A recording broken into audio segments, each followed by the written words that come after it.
Et ce programme, il va commencer bien sûr par le football et la Ligue 1 avec le LOSC de retour en championnat ce dimanche. Absolument, ce sera donc dimanche à 17h. Le LOSC reçoit Toulouse pour non seulement ne pas perdre, mais aussi impérativement gagner, car le LOSC est en manque de victoire. Le LOSC n'a pas gagné un seul match depuis le 27 septembre, c'était face à Bastia.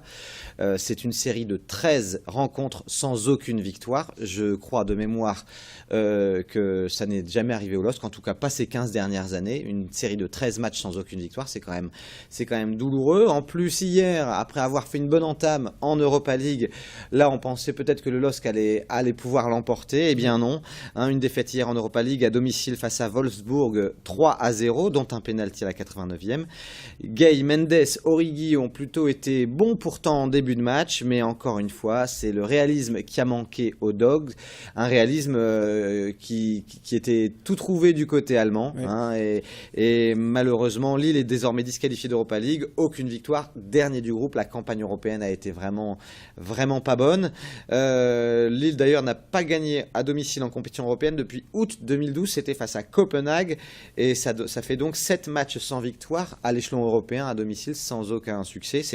C'est compliqué pour Lille et ça commence il commence à y avoir des petits bruits en coulisses. Il faut vraiment réagir. Une victoire large serait de très bonne aloi ce dimanche face à Toulouse, donc à 17h. C'est sûr que ça commence à siffler du côté des oreilles de René Girard. Il va falloir réagir. Une réaction aussi pour Lens, qui se déplace à Montpellier. Absolument, c'est demain à 20h. Lens 18e qui joue à Montpellier 8e de Ligue 1. Lens est à 2 points du premier non relégable, qui est Lorient, suite à son match nul face à Lille. Et Montpellier, à l'inverse, là, Montpellier est en pleine confiance, qui reste d'ailleurs sur une grosse victoire à Rennes, 4-0. Les Montpelliérains qui ont été très impressionnants. C'est pas un match facile pour les 100 et or d'Antoine Camboiré. Et puis un dernier mot peut-être de Ligue 2 pour cette page foot, pour vous dire que ce soir à 20h, Valenciennes 10e reçoit Châteauroux 18e. Valenciennes est sur une très bonne dynamique, 3 victoires sur les 4 derniers matchs de championnat. Ce sera d'ailleurs le dernier match des Valenciennois à domicile pour cette année 2014. Après cette belle page football, on va enchaîner du tennis également. Absolument. Alors que le Asmaster Tour du côté d'Asbrook, un grand tournoi masculin, commence demain et se terminera aux alentours du 11 janvier, eh bien ce week-end se termine l'Open féminin du Touquet. Ça se termine ce dimanche. C'était la 21e édition. L'Open du Touquet, membre du calendrier national des grands tournois. Il y aura la présence de Pauline Parmentier, numéro 3 française quand même, Pauline Parmentier, et vainqueur en 2011. Et on aura aussi Alizé Lim. On dit d'elle depuis quelques années que c'est un espoir du tennis féminin tricolore, numéro 7 française. Elle était d'ailleurs finaliste l'année dernière face à Alizé Cornet.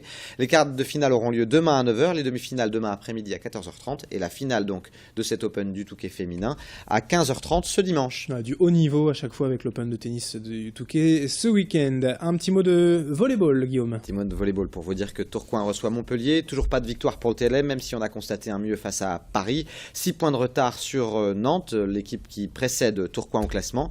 Et de la même manière chez les filles, même situation pour le Hainaut qui n'a toujours pas gagné et qui se déplace à Paris. Ça va pas être simple pour les volleyeuses du Hainaut. Bon, comme chaque week-end, on va ouvrir cette fois cette grande page basket, bien sûr. Ouais, il y a beaucoup de choses à dire. Alors, le BCM, on va pas s'étendre là-dessus. Le BCM va jouer à l'extérieur à Lasvel. Par contre, en Pro B, il y a 2 très gros derbys ce week-end. D'abord, le Portel face à Lille, samedi 20h. Et puis, il y aura Orchy-Denain dimanche à 17h.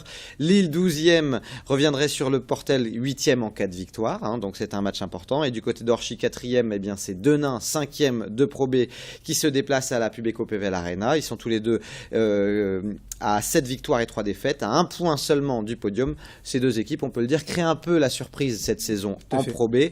Denain reste sur une incroyable victoire face à Monaco mardi et n'a plus perdu depuis le 7 novembre, c'était à Lille.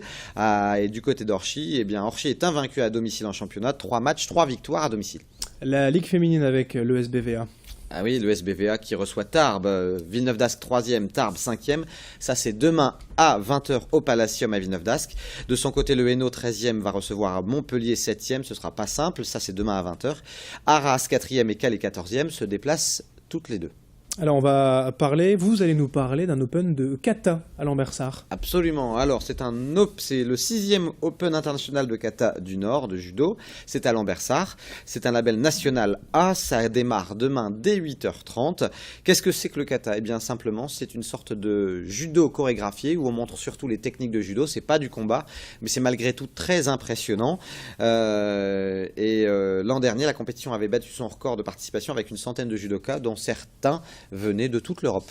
Eh bien, c'est noté pour aller découvrir donc ces arts martiaux à Lambersart ce week-end. Et puis, on va terminer avec du hockey sur glace. Absolument, et pour dire une nouvelle pas très réjouissante du côté de Dunkerque. Décidément, c'est une saison très difficile pour les hockeyeurs dunkerquois. Hier, le club a annoncé qu'il allait se séparer de son coach de l'équipe première, Carl Michaelson, le Canadien, à cause de difficultés financières. C'est assez rare. D'habitude, on se sépare d'un coach pour manque de résultats sportifs. Là, c'est clairement les difficultés financières. D'autant que après 7 défaites consécutives, Dunkerque avait réagi après le décès du petit Hugo Vermersch, malheureusement.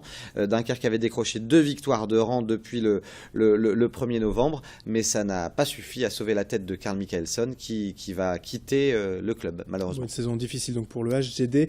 On leur souhaite quand même une bonne continuation pour cette saison. Merci Guillaume. Merci Adrien et à bientôt. Bon week-end à tous.